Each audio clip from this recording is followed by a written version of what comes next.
मैं डॉक्टर ज्योति मलिक हूँ, एक गायनेकोलॉजिस्ट, ऑब्स्टेटिशियन व infertility specialist from J institute of medical sciences Bahadurgarh. आज हम बात करना चाहेंगे फाइब्रॉइड्स के ऊपर या बच्चादानी की रसौली। तो फाइब्रॉइड्स क्यों होते हैं, इसका कोई ठोस रीज़न हमारी साइंस नहीं बता सकती, लेकिन हाँ फाइब्रॉइड्स हार्मोनल प्रॉब्लम्स होती हैं, रिप्रोडक्टिव एज में ज़्यादा होती हैं और जैसे जैसे पीरियड्स ख़त्म होते हैं इनका साइज़ या तो उतना ही रह जाता है या श्रिंक कर जाता है।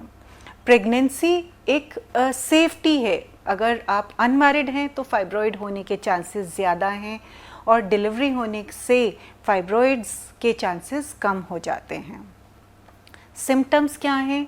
हेवी पीरियड्स होना, इर्रेगुलर साइकिल्स होना, या कई बार फाइब्रॉइड के कारण कोई भी सिम्टम नहीं होता।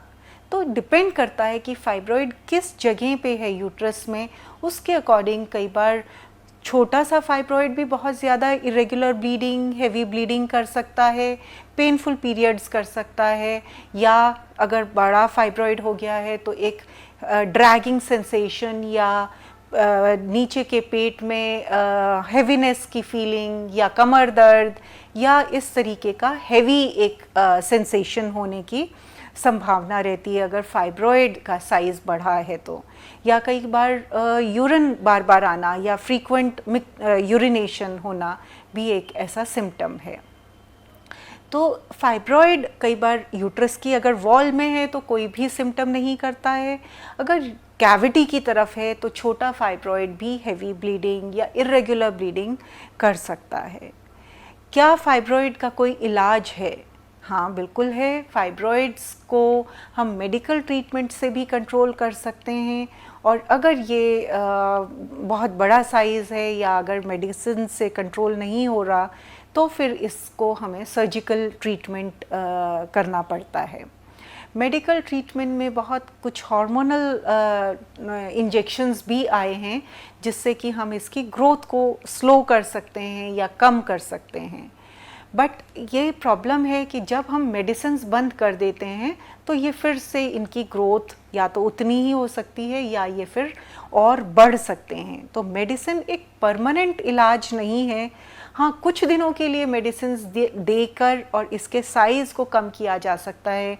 अगर खून की कमी है, ऑपरेशन के लिए आप रेडी नहीं हैं, ऑपरेशन के लिए फिट नहीं हैं, तो हम इसके, या बहुत बड़ा फाइब्रॉइड है जिसे हमें श्रिंक करना है ताकि हम उसको दूरबीन के ऑपरेशन से कर सकें और एक बड़ा चीरा ना लगे, लेप्रोस्कोपिकली उस सर्जरी को कर पाएँ, तो हम उस फाइब्रॉइड को श्रिंक करने के लिए मेडिसिन्स या GnRH एनालॉग्स दिए जाते हैं फाइब्रॉइड्स को कंट्रोल श्रिंक करने के लिए।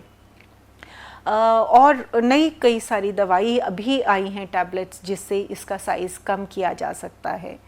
अगर सर्जरी है तो ये इसमें भी सिर्फ फाइब्रॉइड्स को ही निकाल कर यूट्रस को सेव किया जा सकता है, जिसको हम मायोमेक्टमी कहते हैं, जो कि एक दूरबीन से भी हो सकती है।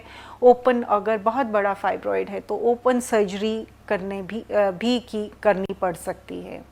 और लास्ट एक ऑप्शन होता है हिस्टेरेक्टमी, यानी कि यूट्रस को निकालना। अगर फाइब्रॉइड बहुत दिक्कत कर रहा है या हमें शक है कि इसका साइज़ बहुत जल्दी बढ़ रहा है तो उसे फिर निकालने की हमें सोचना पड़ता है। छोटे फाइब्रॉइड्स जैसे कि 1 या 2 सेंटीमीटर के फाइब्रॉइड्स को निकालने की ज़रूरत नहीं होती है अगर वो सिम्टम नहीं कर रहे हैं तो, क्योंकि हमारे पास OPD में बहुत सारी महिलाएं आती हैं जो कहती हैं कि मुझे एक रसौली है 1.5 सेंटीमीटर की है, तो उससे कोई घबराने की ज़रूरत नहीं है। और अगर वो सिम्टम नहीं कर रही है तो सिर्फ हम उसे फॉलोअप करेंगे अल्ट्रासाउंड से। फॉलोअप डायग्नोसिस, अल्ट्रासाउंड अपने आप में काफ़ी है डायग्नोज करने के लिए। कई बार बहुत ज़रूरत पड़ती है तो MRI भी करना पड़ सकता है, लेकिन ज़्यादातर 95% अल्ट्रासाउंड ही हमें इसके बारे में डायग्नोसिस दे देता है। और आजकल एक नॉन इन्वेजिव जिसमें कि हम सिर्फ एम्बोलाइज कर सकते हैं, जिससे कि इसके अंदर ब्लड फ्लो कम हो जाए और ये फाइब्रॉइड श्रिंक हो जाए। तो एम्बोलाइजेशन से भी इसका ट्रीटमेंट हो सकता है। अल्ट्रासाउंड गाइडेड रेज से इसको श्रिंक किया जा सकता है। तो बहुत सारे उपचार हैं फाइब्रॉइड के, और किन केसेस में इसे मेडिकली ट्रीट करना है, किस में इसमें सर्जिकली ट्रीट करना है, किस में हमें कंजर्वेटिव ट्रीटमेंट देनी है। तो ये सारी चीज़ें आपकी एज को, आपकी फैमिली हिस्ट्री को, आपकी फर्टिलिटी प्रिजर्वेशन करनी है, या आपने फैमिली कंप्लीट हो गई और यूट्रस निकाल सकते हैं, इन सब चीज़ों के ऊपर डिपेंड करता है कि क्या ट्रीटमेंट आपको सजेस्ट किया जाएगा। धन्यवाद।